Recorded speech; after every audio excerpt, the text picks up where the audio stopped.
orang belajar bahasa Inggris face to face, berhadapan muka. Maka ini adalah nikmat yang sangat luar biasa. Saya yakin dan percaya kita bisa berkumpul ini dasarnya bukan siapa-siapa, dan hanya dasarnya Rasulullah Sallallahu Alaihi Wasallam. Kemudian salam dan salam kepada junjungan alam baginda Nabi kita Muhammad Sallallahu Alaihi Wasallam, yang kata guru-guru kita dulu, beliau adalah nurun fauqa nurin. Ketika saya ngaji di Batu Korong itu almarhum Abuya Bayhaqi, alhamdulillah saya sempat belajar kitab di Jerman kepada beliau. Nurun itu apa, kata beliau? Cahaya yang Allah berikan kepada seseorang sehingga cahaya itulah yang menuntun dia, bukan duit yang menuntun kita, ibu-ibu kan. Dan saya yakin bukan siapa-siapa, tetapi cahaya itu yang menuntun kita. Tongah Hamzah, bahasa aku tongah sama Pak Hamzah kok, karena saya orang Lipat Kajang juga. Jadi yang kita muliakan Ahlul Bait, Eti Ramlah ya, semoga beliau sehat walafiat, terkabul hajat-hajatnya yang baik-baik. Kemudian yang kita hormati Tongah Hamzah dan keluarga, semoga sehat walafiat zahir dan batin, dan terkabul cita-cita kita semuanya, amin ya rabbal alamin. Adapun setelah itu mungkin kita membahas maulid hanya sebentar. Maulid itu artinya lahir. Siapa yang lahir? Yaitu Nabi kita Muhammad Sallallahu Alaihi Wasallam. Dalam kitab Fiqh Sirah Nabi Nabawiyah, Said Ramadan Al-Buti menjelaskan kelahiran Nabi Muhammad Sallallahu Alaihi Wasallam bukan sebenarnya hanya kelahiran secara fisik, tetapi kelahiran segala macam bentuk kebaikan-kebaikan.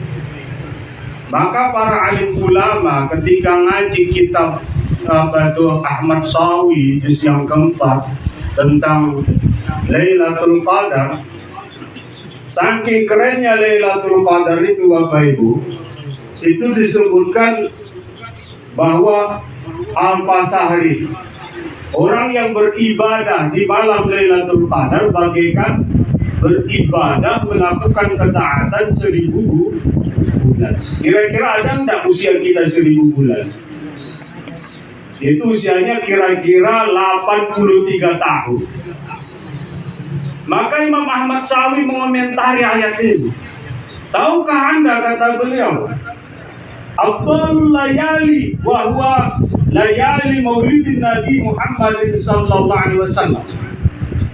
Hari atau malam yang paling utama dibandingkan Lailatul Qadar itu sendiri adalah hari kelahiran Nabi kita Muhammad sallallahu alaihi wasallam. Kenapa? Ini pasti ada ilat. Al-illatu majlubatun lil hukmi, kajian usul fiqh. Illat, setiap hukum itu ada illatnya, ada hujjatul balighah, ada alasan. Seperti Bapak Hamzah dengan keluarga datang kemari, ya mungkin karena rindu, karena beliau pernah tinggal di Singkil ini, ya kan? Beliau pernah tinggal di sini dan berbaur dengan kita, yang mengerti kita. Bapak Ibu yang dimuliakan Allah, alasannya apa? Karena dengan kelahiran Nabi lahir segala kebaikan.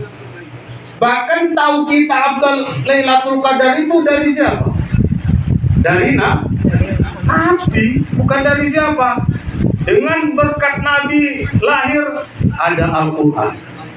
Berkat dengan ada Nabi lahir, perempuan dimuliakan. Perempuan dimuliakan. Beda zaman dulu, beda zaman perempuan itu ibu-ibu tidak dimuliakan. Ini baik nikah mesti pungut mahar dulu ya, ibu kan? Tidak ada istilah bukan gratis. Begitu mulianya wanita dengan berkah Nabi Muhammad Sallallahu Alaihi Wasallam, maka pantaslah kita memperingati hari kelahirannya. Artinya kelahiran itu segala kebaikan lahir. Kita kadang-kadang melakukan kebaikan itu didikte orang lain. Kalau orang baik kita baik. Kalau orang sombong kita sombong. Kalau orang tampar kita juga pengen. Kadang-kadang kebaikan kita itu didikte dan kadang-kadang kejahatan kita juga didikte. Padahal ajaran Islam bukan begitu. Walaupun kesombongan dalam kau balas dengan kesombongan itu ada hadisnya, cuman ini artinya keburukan dan kebaikan kita seolah-olah didikte oleh manusia. Seharusnya kebaikan kita yaitu tetap didikte oleh Allah Subhanahu wa Ta'ala. Pernahkah Rasulullah melawan kesombongan Abu Lahab? Tidak ada sejarahnya ditulis. Tidak ada. Pernahkah keburukan yang lain-lain dibalas oleh Rasulullah? Tidak pernah. Beginilah akhlak kita seyogyanya. Bapak Ibu yang dimuliakan Allah, kita kadang-kadang kalau orang baik kita baik, kalau orang buruk kita ikut-ikutan buruk. Kalau tetangga kita baik kita juga, kalau tetangga buruk kita juga, kalau tetangga cuek kita ikut-ikutan cuek. Artinya apa? Kebaikan kita dan keburukan kita didikte oleh alam semesta. Seharusnya kebaikan kita mutlak karena Allah Subhanahu wa Ta'ala. Biarkan dia nakal, yang penting kita tidak biarkan dia ke neraka. Ya ibu-ibu kan, yang penting awak ke surga. Ini kadang-kadang orang sudah ke neraka, kita juga ikut-ikutan ke neraka. Nah, ini maulid Nabi. Segala kebaikan itu tertanam. Nabi Muhammad Sallallahu Alaihi Wasallam, kita tahu bahwa dia disebut Hasimiyah. Hasimiyah ini siapa? Kakeknya yang kedua, Abdullah, Abdul Muttalib dan Hasim. Hasim ini kakek Nabi yang kedua dan anaknya bernama Syaibah. Syaibah kemudian dinalakap dengan Abdul Muttalib. Di saat Hashim pergi ke negeri Sam dan singgah di Madinah, beliau menikah dengan Salma binti Amru. Di sanalah beliau meninggalkan anak 9, 4 laki-laki dan 5 perempuan.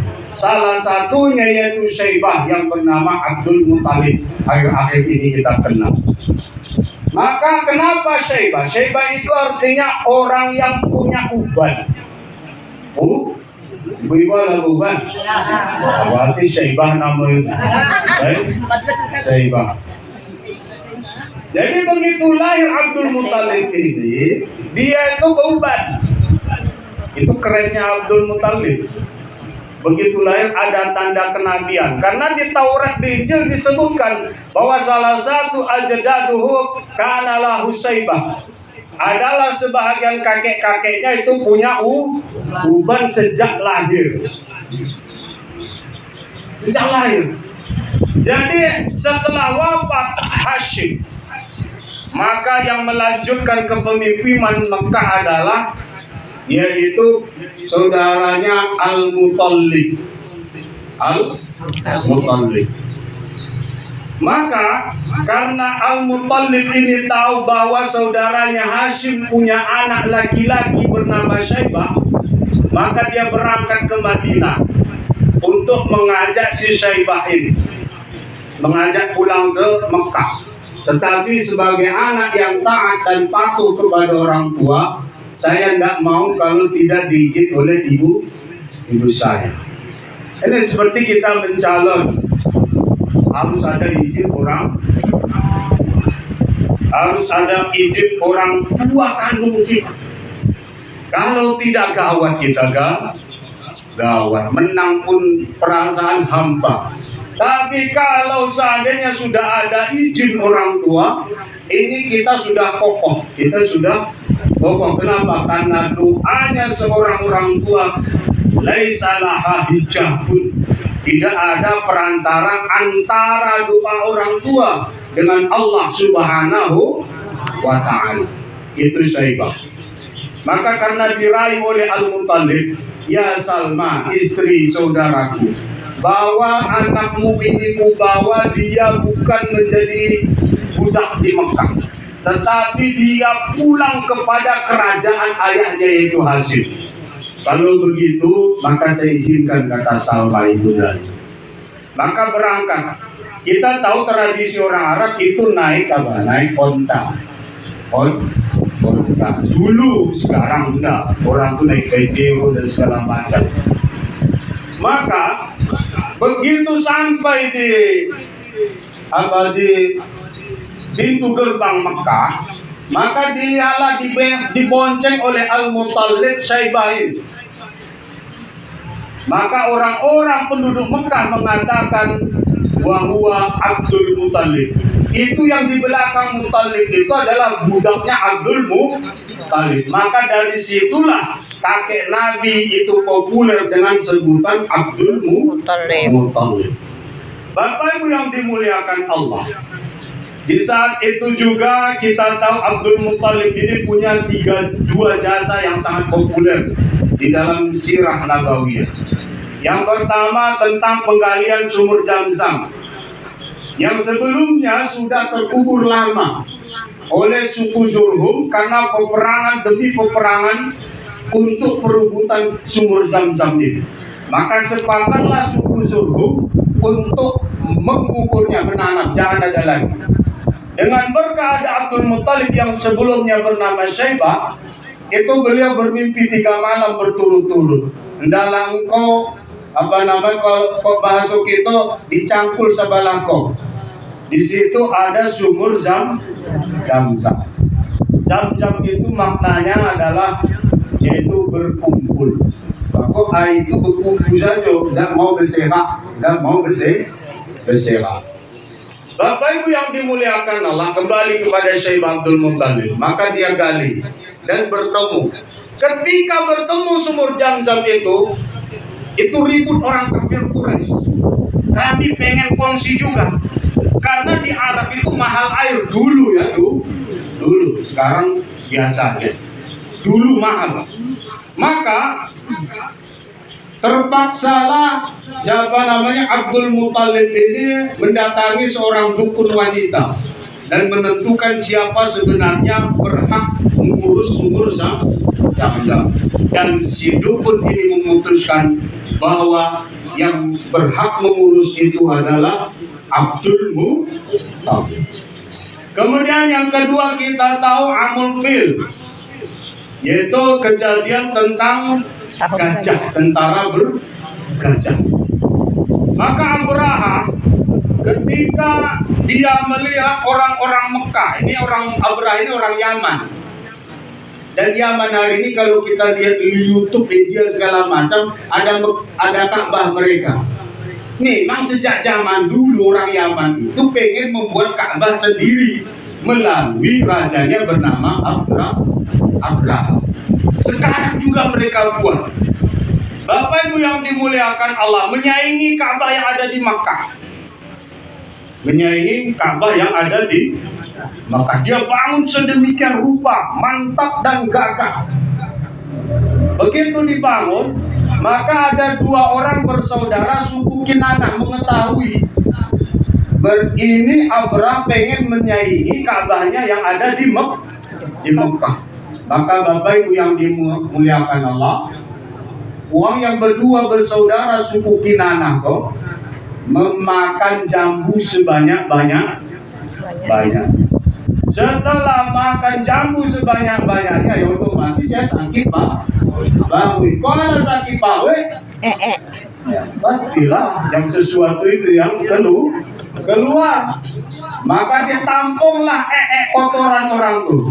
Setelah ditampung ada beberapa ember, hebat pula banyak.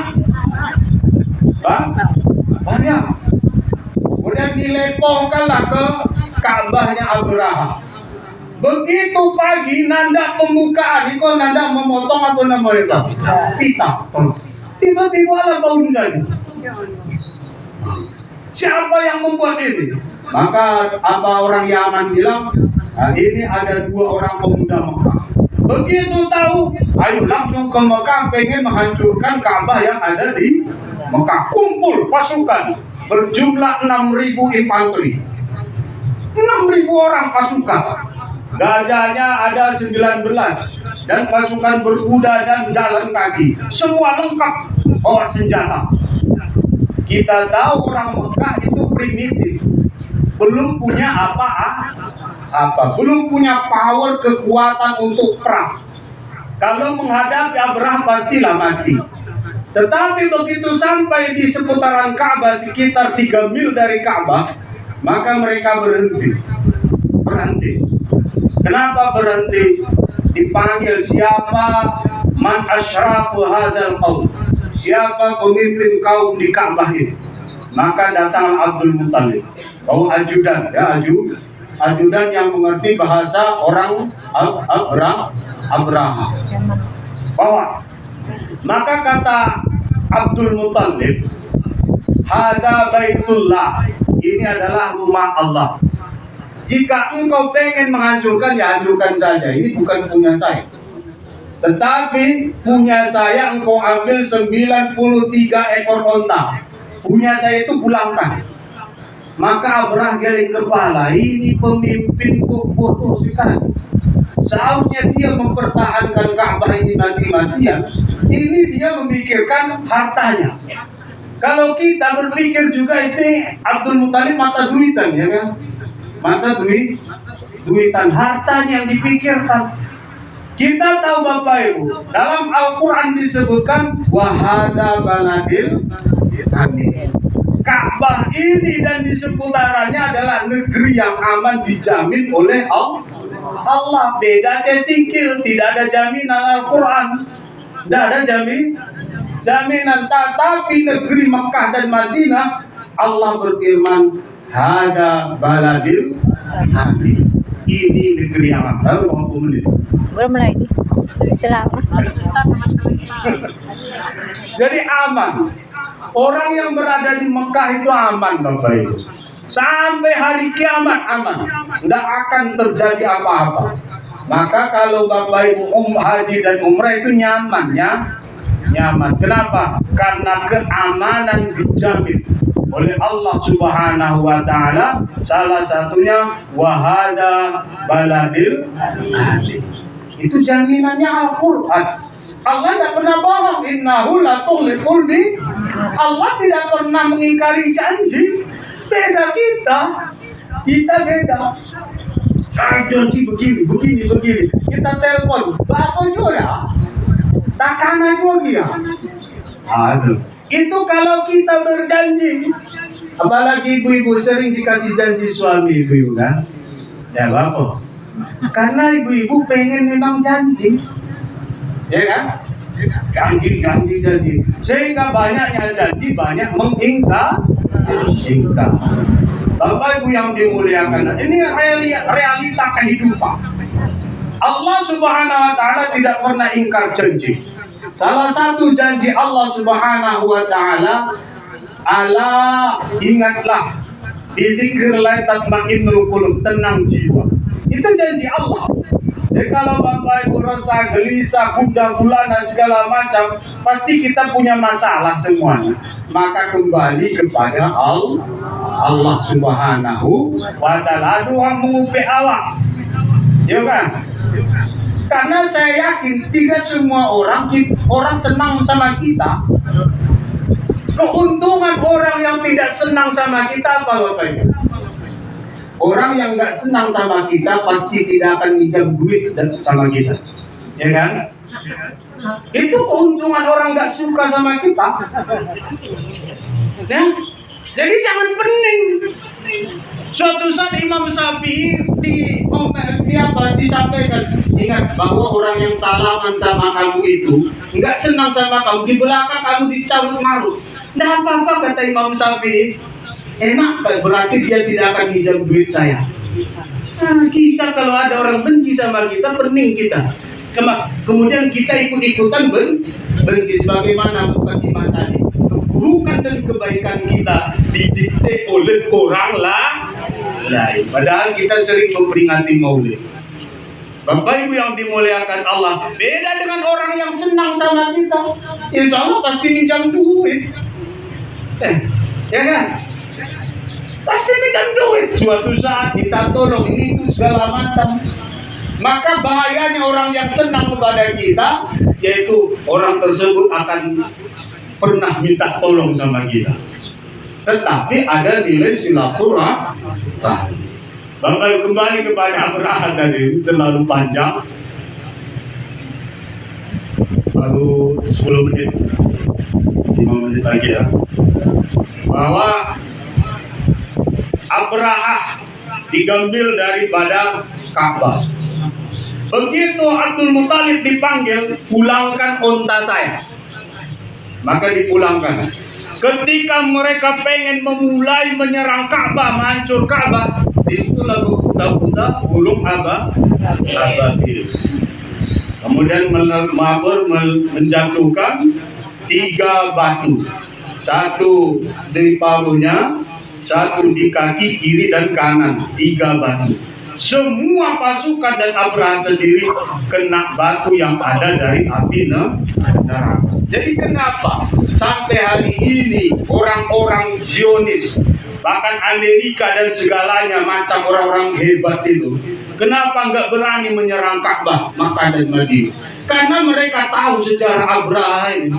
Orang yang punya power yang dahsyat sendiri pun tidak bakalan mampu mengalahkan orang Mekah. Ini dia. Sebagaimana kita orang Indonesia, sehebat apapun negara orang menjajah kita, tetapi kita tetap beragama Islam. Berapa tahun dalam catatan sejarah kita dijajah?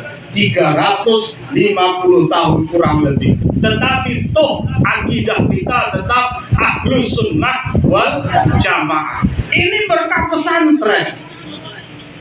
Sejahat-jahatnya pun ulama ustaz, pasti kita masih yakin ada ustaz-ustaz yang masih benar, ada ustaz-ustaz yang masih jujur, ada ulama-ulama pesantren-pesantren yang masih baik. Bapak Ibu yang dimuliakan Allah, ini modal kita orang Islam, sehingga Rasulullah SAW lahir saat itu disebut Amul Fil, tahun gajah. Tahun gajah. Begitulah Rasulullah SAW lahir. Disebutkan bahwa yang menjadi bidannya ada beberapa bidadari. Jadi kita tahu bahwa yang lahir itu harus ada bidan.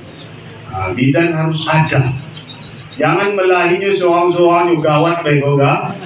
Gawat pego. Harus ada bidan. Bidan Nabi Muhammad SAW salah satunya Siti Maryam. Ini tertulis di dalam Al-Barjanji. Fahadarathul ummuhul Maryam wal Aisyah. Maka lahirlah ketika itu, yaitu ibunya bernama Maryam dan Siti Asyik. Siapa Siti Asyik Bapak itu? Bini Fir'aun. Makanya kau jahit lagi awak pun, semoga ambu tetap baik. Ibu-ibu kan, jangan lagi bohong, awak juga ikut-ikutan bohong. Artinya kebaikan keburukan kita masih didikte oleh alam semesta. Jangan. Asia contohnya, lakinya buruk panggilnya, bahkan mengaku jadi hantu, menjadi Tuhan, mengaku jadi Tuhan. Jadi mengaku jadi Tuhan. Laki ibu ada mengaku jadi Tuhan. Dah ya. Ada sejahit Fir'aun. Enggak kan? Paling minum khamar peminum tuh. Kok Fir'aun tuh ditampai olas, dipenjara lah, segala macam lengkap, paket lengkap, paket indah sejahe tuh lagi ibu-ibu.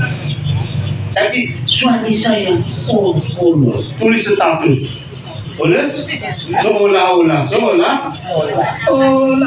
Ingat ibu-ibu, An-Nisa'u imadul bila perempuan ini tiang negara ya singkil kok.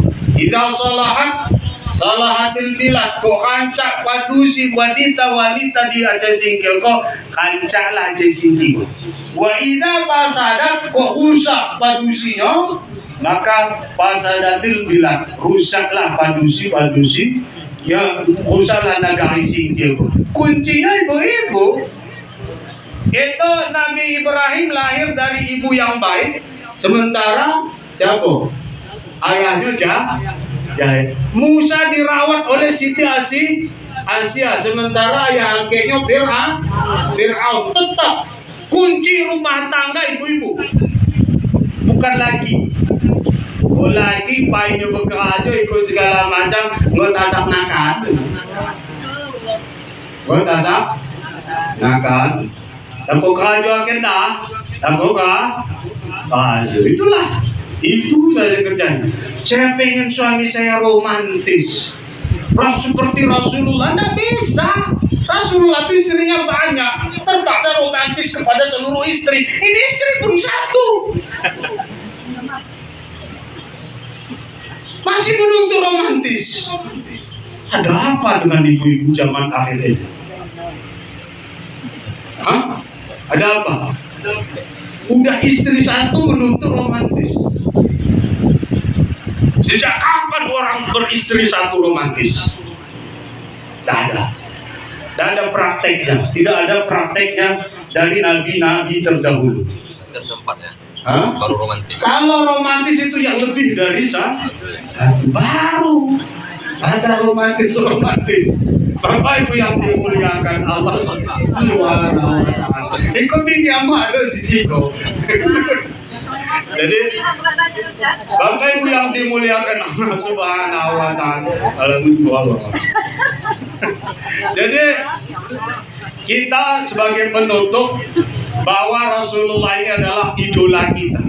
Salah satu akhlak Nabi Muhammad SAW kebaikannya yaitu sempurna. Tidak terdikte kebaikannya karena keburukan orang, tidak terdikte kebaikannya karena kebaikan orang. Kebaikannya totalitas, totalitas, bukan karena ini, bukan karena itu, totalitas. Kadang-kadang kita baik jika orang baik, kadang-kadang kita baik jika orang baik. Ini sering terjadi. Padahal Rasulullah SAW tidak pernah mempraktekkan itu. Tadi saya singgung bahwa Allah tidak pernah ikat janji. Salah satu janjinya, maka ala bidzikrillah tatmainnul qulub, tenang jiwa dengan berzikir. Maka ketika kita gundah gulana, pergilah kepada Allah Bapak. Masalah kita rumah tangga, anak segala macam, pekerjaan segala macam pasti baik. Kembali kepada Allah. Artinya apa? Ya sholat 5 waktu. Sering jadi problem di masyarakat. Pak Ustadz, saya nggak mau sholat. Kenapa? Nggak khusyuk. Nggak khusyuk. Nggak apa-apa. Yang penting kamu sholat saja. Ya Bapak Ibu ya. Sholat saja. Insya Allah nanti khusyuk itu datang. Kenapa? Karena khusyuk ini buah dari amal. Dalam kitab yaitu Al-Hikam disebutkan al-khusyuk wal ikhlasu samarata nasyatil ibadah. Ikhlas dan khusyuk adalah buah dari kegigihan kita melakukan ibadah. Berusaha seperti orang sekolah SD kelas 1, kelas 2, kelas 3, kelas 4, setelah itu SMP, setelah itu setelah itu kuliah, setelah itu jadi PNS kalau ditakdirkan. Kalau dia tidak SD kelas 1, memungkinkankah dia akan jadi PNS? Tidak mungkin. Tak mungkin. Jadi kalau awalnya kita tidak khusyuk, mungkinkah kita khusyuk? Awalnya ya memang menghayal. Allah Akbar, takkan anak di Banda Aceh. Apalagi Tonga Hamzah, takkan aja, baikku jadwal kampanye di Siko. Allah Akbar. Apakah di beliau tidak sholat? Tetap jalankan sholat. Kenapa? Khusyuk itu hadir dia sendiri. Setelah lama-lama, dan khusyuk itu di dalam kitab I'anatul Talibin juz kedua, al-khusyuk sunnatun 'inda Nawawi. Khusyuk itu hukumnya sunnat menurut Imam Nawawi, tidak wajib. Kenapa Bapak Ibu sering mengatakan tidak bersembahyang, tidak khusyuk? Allah, lebih hebat pula juga Imam Nawawi. Iko namanya menambah rukun sembahyang. Ya manusiawi lah orang.